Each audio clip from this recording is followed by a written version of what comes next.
Hi, my name's Vince Sheehan. Today I'd like to talk about Mendelssohn's Hebrides Overture, and I'd like to particularly look at the structure of this famous piece. Now, Mendelssohn in 1829 was visiting the British Isles. He'd been to England and then he was up in Scotland with his friend Carl Klingerman. Eventually Mendelssohn and his friend reached the Highlands. And incidentally, it was on this trip that the Third Symphony also received its inspiration as well. Anyway, during their time in the Highlands, they decided to get on a boat over to the Isle of Staffa, which has got this natural phenomenon called Fingal's Cave, with these basalt columns in it. Evidently, Mendelssohn was extremely impressed by this site, although it's said that he was incredibly seasick as well. So this trip inspired him to begin the Hebrides Overture. And Fingal's Cave is the central inspiration for this, although it's said that Mendelssohn might have actually got this idea on a similar trip before he actually visited Fingal's Cave. But whatever happened, his trip to the Highlands inspired this wonderful piece of music. And he jotted down this initial idea from the beginning of the overture, along with a sketch of some scenery, and sent it home.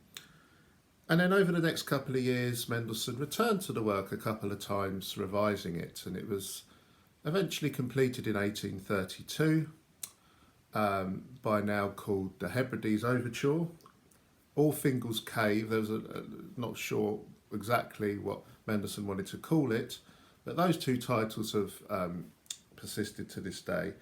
His original title was The Lonely Isle, but that got lost along the way. It was premiered in Berlin in January of 1833. Now, the work is often described as one of the earliest tone poems, and you can see why. You know, it's full of the swell of the waves. There's a storm in there. You could argue that some of the brass fanfare motifs could perhaps be steamers, or with their foghorns, or and there's also this kind of veiled, haunting atmosphere that pervades much of this work as well, perhaps reflecting the mists, the romantic mists around the caves and the fissures, in the rocks of the Highlands. It's indeed an incredibly beautiful work, and it just sounds so spontaneous and joyful. Even though Mendelssohn composed it, he revised it extensively over a couple of years. The initial inspiration must be so strong, it just carries this music. There's an unenforced, almost childlike wonder, I think, in this music, which is extremely beautiful. It's in sonata form, very easy to follow. And the first subject, which is rather wistful in character and extremely beautiful, goes like this.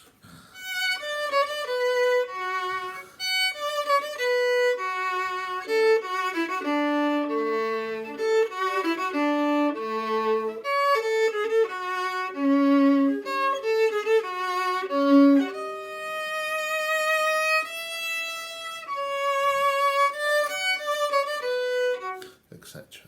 Really beautiful. You have this swell in the orchestral texture as well. The kind of the ebbing of the tides coming in and drawing out. The rocking of the boat with that idea. Really wonderful scene painting right from the very beginning of this overture. And Mendelssohn, at least at the beginning of this overture, he avoids the raised leading note. So there's this natural minor feel to the music, which gives it this very wistful quality. Then we have this brief snatch of a melody, which is it's kind of like a foretaste of the violin concerto. I always get this. So we have this idea.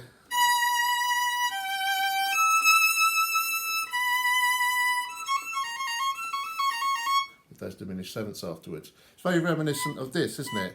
Which actually, Mendelssohn composed his violin concerto, I think about 15 years after this.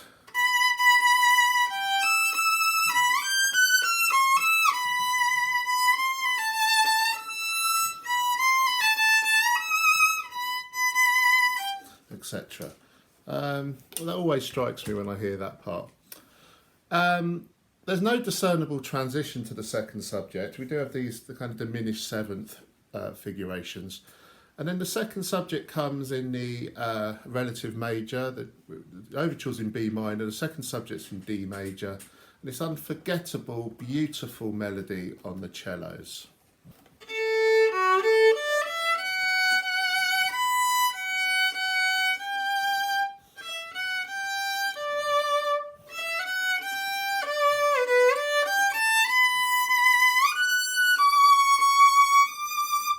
So on. What a glorious melody. So beautiful. And then we have a brief reminder of the first subject at the end of this second subject group. Before we hit the Codetta, which is more rumbustious, the waves are certainly choppier here.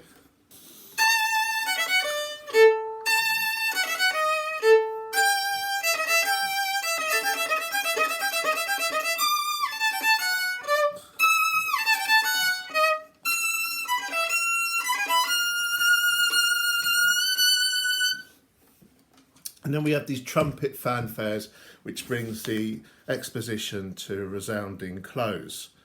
The development begins again in this rather veiled, mysterious, haunting way, extremely beautiful, based on that first subject, that rocking idea. We pass through some different keys rather magically and mysteriously, punctuated by those fanfares.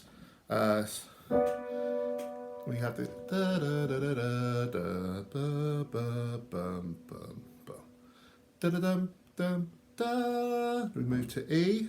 Da da da da da da da da da da da dum dum da. C. Da da da da da da da da dum da da da da da da da da dum dum da da da da. Etc. Really wonderful the way it passes through those chords. I absolutely love that. We have this new idea as well in the development. It goes like this.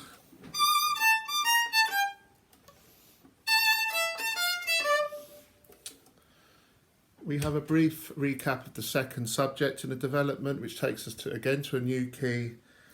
The music gets stormier and stormier, and the first subject comes back in this rather kind of march-like guise. This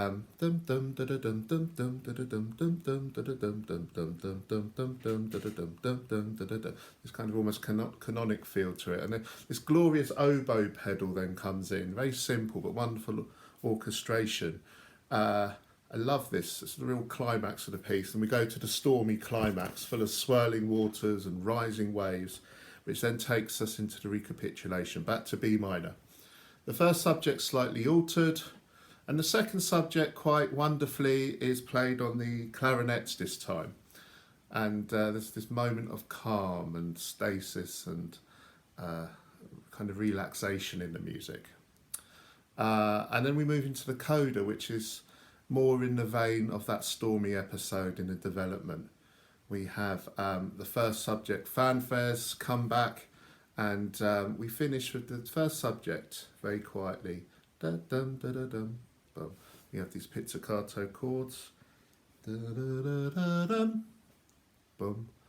And that rising bit is actually reminiscent of the second subject. And the piece ends very quietly and extremely beautifully and wonderfully. This overture is such a famous piece, and it's so wonderful and so marvellous. And I don't need to tell you that, but I just heard it the other day, and I just thought, I haven't listened to it for ages, and I thought, what a wonderful piece of music! I must do a video about it. So here it is. If you like this, please click like and subscribe if this is your kind of thing. And if you've got any suggestions for other pieces you'd like me to look at, please put them in the comments below, and I will get round to it eventually. All right, thanks very much. Bye.